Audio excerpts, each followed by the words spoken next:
আসছি পরবর্তী খবরে। টানা বৃষ্টিতে জেলা জুড়ে একের পর এক কাঁচা বাড়ি ভেঙে পড়েছে।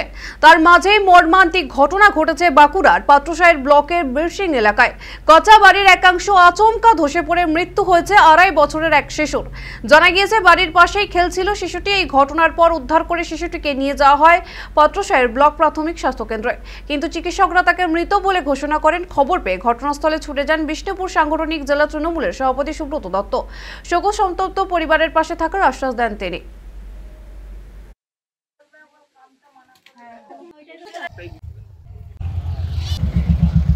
তোমার মাটির দেয়াল ছিল, দেয়ালটাকে হেলে গেছিল, যেটা বুঝতে পারে না। দুটো বাচ্চা ছেলে খেল করছিল, ওটার সঙ্গে খেল করছিল, তো হঠাৎ করে দেয়ালটা মানে চাপা গেছিল।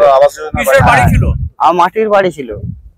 আপনারা আবেদন করেছিলেন? হ্যাঁ, আমি আবেদন করা হয়েছিল, তো বাড়ি আসেনি। সঙ্গে রয়েছেন, খবর পেয়ে সেখানে ছুটে যায় অভিষেক বন্দ্যোপাধ্যায়। খবর পেয়ে আমায় ফোন করেন এবং তার পাশে থাকার বার্তা নিয়ে আমাকে যাওয়ার তিনি আমাকে বলেন এবং সাথে সাথে আমি গিয়ে পৌঁছাই।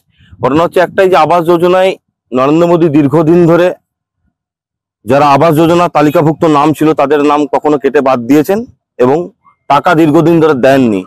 আর যদি নরেন্দ্র মোদী ঠিক সময়ে তাদের টাকা পৌঁছে দিতেন, তাদের বাড়িতে আবাস যোজনার টাকা, তাহলে আজকে হয়তো এই ছোট্ট শিশুটা আজকে আমরা তার পরিবার।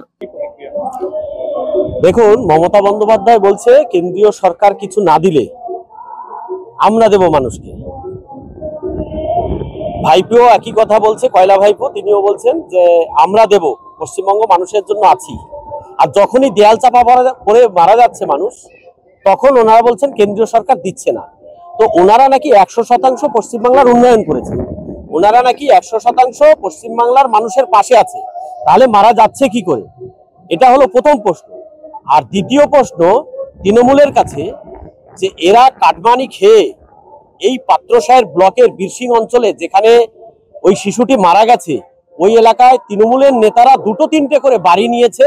তৃণমূলের নেতারা যদি কেউ চায় আমরা তথ্য দিয়ে দেখিয়ে দেবো, ওই গরিব মানুষের নাম কেটে বাড়ি দিয়েছে তৃণমূলের নেতাদের আর বড় লোকদের।